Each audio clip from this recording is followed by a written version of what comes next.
आज का हमारा टॉपिक है फैक्टराइजेशन पार्ट 1। सबसे पहले हम इस टॉपिक में फैक्टराइजेशन की डेफिनेशन को डिस्कस करते हैं। अगर हमें एक पॉलिनोमियल p इंटू एक्स दिया गया हो और हम इसे p into x is equal to g into x and h into x की फॉर्म में एक्सप्रेस करें तो g इंटू एक्स और h into x p into x polynomial के फैक्टर्स कहलाते हैं। अगर हमें चंद values a b plus a c की फॉर्म में दी गई हों और हम इन्हें a into b plus c की फॉर्म में लिखें तो a और b plus C A B plus ए सी के फैक्टर्स कहलाएंगे। अब हम चंद टाइप्स ऑफ एक्सप्रेशन को डिस्कस करते हैं और देखते हैं कि किस तरह उन एक्सप्रेशंस को फैक्टराइज किया जाता है। सबसे पहला एक्सप्रेशन है के ए प्लस के बी प्लस के सी। इस एक्सप्रेशन की फैक्टराइजेशन को समझने के लिए हमें एग्जाम्पल 1 को कंसिडर करना होगा, जिसमें हमें कहा गया है कि 5a minus 5b plus 5c को फैक्टराइज कीजिए। इस एक्सप्रेशन को फैक्टराइज करने के लिए हमें 5 को कॉमन लेना होगा, जिससे हमें इस एग्जाम्पल के ये फैक्टर्स हासिल होंगे।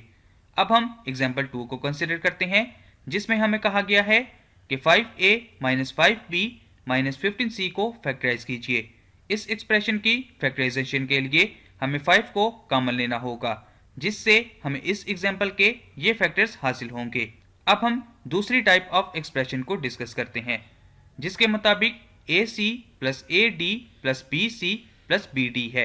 ए सी और ए डी को हम अलहदा ब्रैकेट में लिखेंगे, जबकि बी सी प्लस डी बी को अलहदा ब्रैकेट में लिखा जाएगा।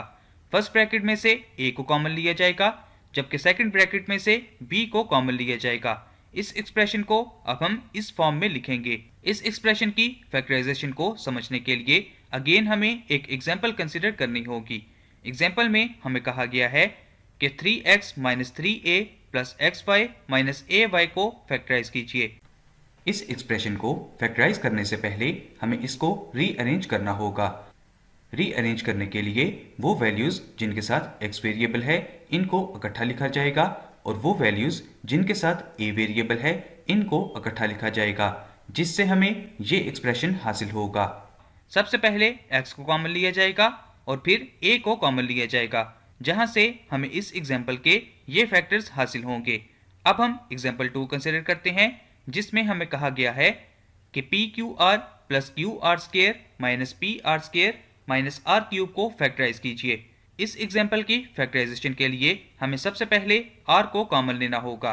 r को कॉमन लेने के बाद P Q plus Q are को एक अलहदा ब्रैकेट में लिखा जाएगा। इसके बाद फर्स्ट ब्रैकेट में से q को कॉमन लिया जाएगा, जबकि सेकंड ब्रैकेट में से r को कॉमन लिया जाएगा, जहां से हमें इस एग्जाम्पल के ये फैक्टर्स हासिल हो जाएंगे। So this is the lesson of this session.